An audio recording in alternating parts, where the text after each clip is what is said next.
In this video, we're going to take a look at a Leetcode problem called duplicate zeros. So given a fixed size or fixed length integer array, duplicate each occurrence of 0. So if we have a 0, we basically duplicate that 0 and shifting the remaining elements to the right. So if we come across a 0 in the array, we duplicate that 0 by 1 and then shift all the elements on the right by 1, right?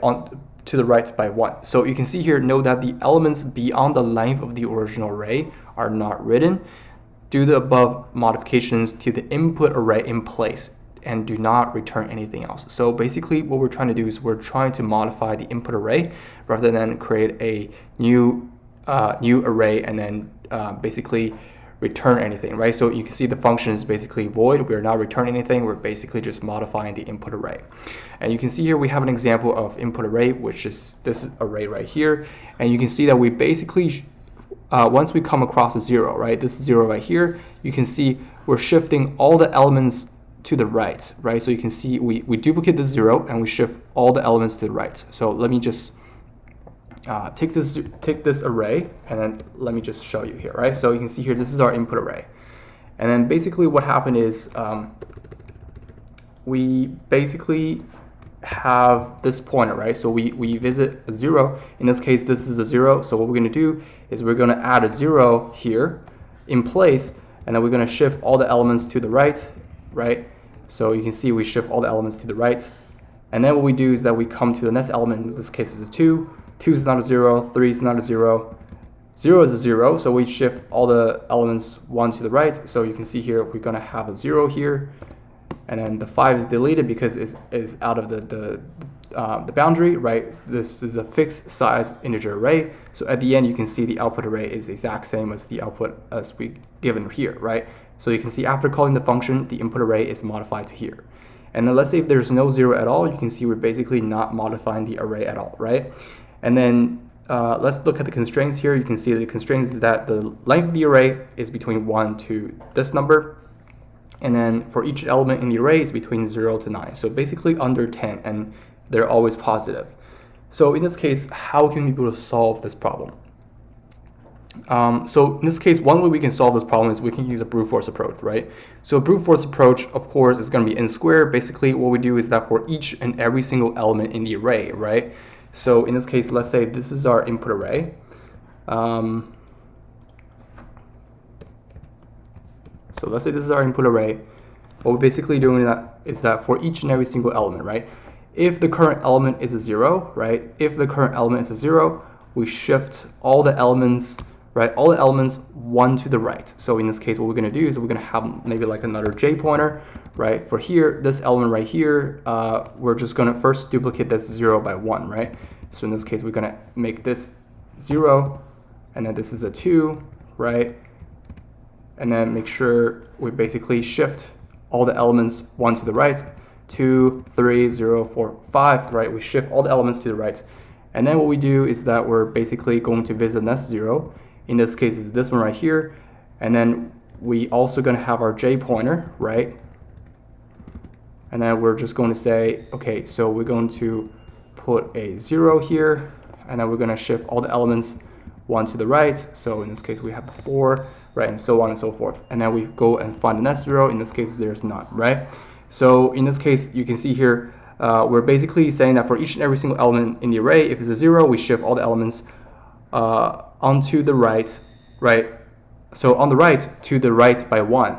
And then this will give us a n squared time complexity, right? So the space complexity is constant. The time complexity is going to be n squared because worst case scenario, we can have all the elements in the array is 0, right? So for each 0, we have to add a duplicate 0, and then we shift all the elements onto the right, right? For the right subarray, right? Basically shift 1 to the right, okay?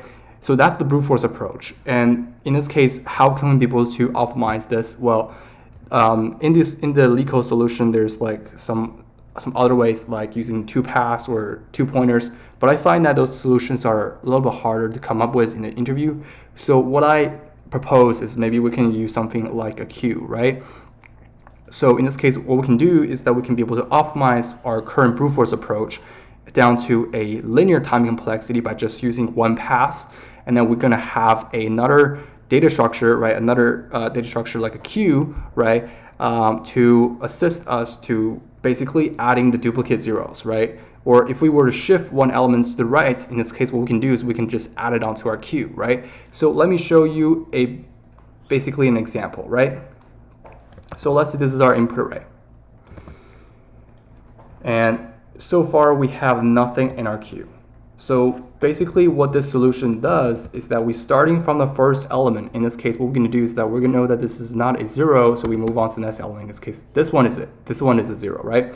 So what we're going to do is we're going to add 2 zeros onto our queue. The reason why we add 2 zeros on the queue is that first we have to make sure we replace the current 0 with a 0, right? So what we're going to do is we're going to take the first 0 out of the queue, and then we replace that with our current element, right? So that's gonna basically in place, right? We change the array, input array in place, and then we move on to the next element, right? So you can see we have a 1 0 there.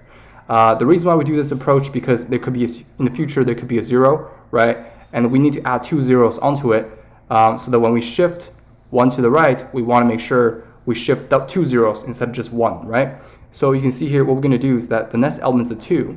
Okay, so the next element is a 2. So what we have to do is we know that the first element in the queue is a 0, right? So what we do is that we basically add 2 onto the queue, right? And then we remove the first element out of the queue, and then we just going to change that in place, and then we move 1 to the right, so we have 3, and then we add 3 onto the queue. We remove the first element in the queue, and then we change that here. So then we move our pointer 1 to the right, so we have a 0. In this case, once we found a 0, we basically add 2 zeros, right? So in this case, because we want to shift 2 zeros, 1 to the right, not just 1. Because if we visit 1 0, we have to duplicate that 0. So then what we do is we basically just remove the first element in the queue, which is a 3, and I just change that to a 3. And then I move 1 to the right. In this case, this is a 4. So I add it onto the queue, and I remove the first element out of the queue, which is a 0, and then I'll change that to a 0. So then what I'll do is I basically move on to the next element, which is a 5. So I add 5 here. I know that the first element in the queue is a 0, so I remove that, and I change that to a 0. Then I move on to the next element, which is a 0. If it's a 0, we add 0 2 times. And then we move the first element in the queue, and then we're just going to change that in place, right? So in this case, we have 4, and then you can see we still have elements in the queue, but it doesn't really matter, right? Because we already successfully traversed the array, and then we successfully duplicate the zeros, and then shift elements to the right already. So basically, that's how we solve the problem. So the time complexity basically is going to be big O of n. And then the space complexity is also big O of n, okay? So now let's take a look at the code solution. So the code solution is pretty simple, right? So you can see we basically created a queue. And then what we do is we iterate from the first element in the array to the last. And then for each and every single iteration, if the current element is a 0, we add 2 zeros onto the queue. Otherwise, we just add the current elements onto the queue, right? And then we just take the first element out, and then we just do that operation. We basically say array at I is equal to first. You might have a different approach, but this approach also works because let's say we have 1, 2, 3, right? Let's say the input array is 1, 2, 3. Basically, you can see if the current element is not a 0, right, it will go to here and it will add the first element, right? It will add the current element. And then we take the current element out, and then we just say the current element is equal to first. So basically, this is how we solve the problem, and thank you for watching.